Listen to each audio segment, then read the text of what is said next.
So there's a growing conversation online about the similarities between people on the autism spectrum and those who identify as empaths. Both groups describe themselves as highly sensitive in their surroundings, deeply attuned to other people's emotions, and prone to overwhelm in social situations. In this video, I want to explore what can happen when autistic sensitivity and empath sensitivity come together.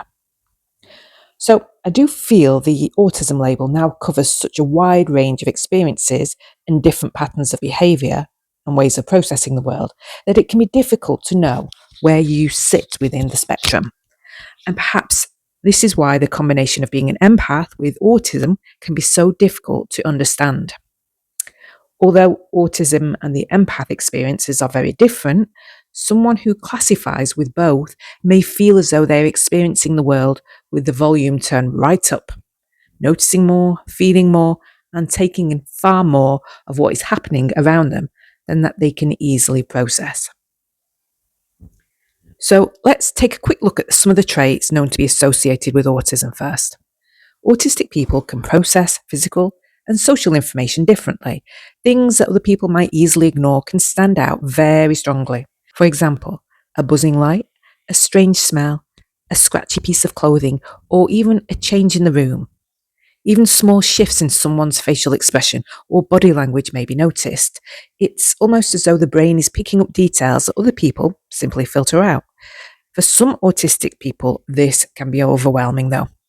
Now, let's take a look at the empath experience. An empath is described as someone who is highly sensitive to the emotions of other people. You may walk into a room and immediately sense that something isn't right. Nobody has said anything, but you can just feel the tension in the room. Perhaps someone is upset or anxious, and somehow you seem to know it. You even start feeling the emotion yourself. This is what many people who identify as empaths describe as picking up other people's emotions.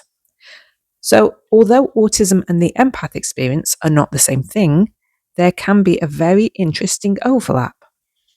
Someone who identifies as both autistic and an empath may experience both sensory and emotional stimuli. They may notice the tiny details whilst also feeling the emotional atmosphere around them. And that can be a lot to process. So, this is what it can feel like when everything comes at once. Imagine walking into a busy supermarket. There are bright lights, music playing, people talking, shopping trolleys moving, and people rushing around. So, for someone who is autistic, all of that sensory information can become overwhelming. Now, imagine also being highly sensitive to the emotional energy of those around you. Suddenly, you're not just dealing with the lights and sounds and smells, you're also dealing with the emotions and stimuli that you're picking up from people around you. And that can be like an avalanche of information. And this is why some people who identify as both autistic and empath can become overwhelmed so very quickly when out in public. It's not simply, oh, it's just too loud or there are too many people. It can feel more like everything is coming at me all at once. And it can happen in all sorts of places, at work, in restaurants, family gatherings or parties, even during a simple conversation. So, for someone who feels the world this intensely, it's understandable why they might need more quiet time than other people. They may need to go home after a busy day and shut the door, put comfy clothes on, and just simply be. This isn't really antisocial behaviour. It may simply be the way they recover from too much stimulation. And then there's the misunderstandings that they have to deal with. Unfortunately, people who experience their world this way are sometimes misunderstood. They may be called too sensitive, too emotional, too difficult, or just told that they're overreacting. But what looks like an overreaction from the outside may feel completely different on the inside. Imagine having 10 different things demanding your attention at the same time. Now, imagine trying to pretend that none of them are happening. And it's exhausting and it can lead to burnout. So, when struck by this type of burnout, the simplest of tasks feel huge. Even moving can feel like climbing a mountain. Engaging in any type of activities becomes a daunting task. And we can experience brain fog that is so dense it's hard to think straight or even make decisions. And this is why I believe understanding yourself is so important. If you identify as an empath, but also recognize yourself as being autistic, you will need to approach life differently. You may need more quiet time, more breaks, and less stimulation, and stronger boundaries around people and environments that leave you feeling overwhelmed. There's nothing wrong with that. Perhaps the most important thing I want to say is this: you do not have to live your life in the same way as everyone else.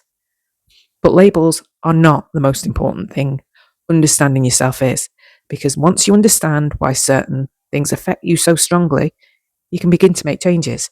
You can stop forcing yourself to fit into environments that constantly drain you. And you can stop judging yourself for needing time to recharge. And then you can start creating a life that works with your sensitivity rather than constantly fighting against it. So, if you spent much of your life wondering why the world feels too loud, too bright, too busy, or simply too emotionally intense, perhaps it's time to stop asking, "What's wrong with me?" and instead start asking, "What do I need?" Because there is a very big difference. And sometimes understanding that difference can change everything. I hope this helps on your journey. If you'd like to learn more about Empath Life, then please like and subscribe so you get notified of any of my future videos. Until next time.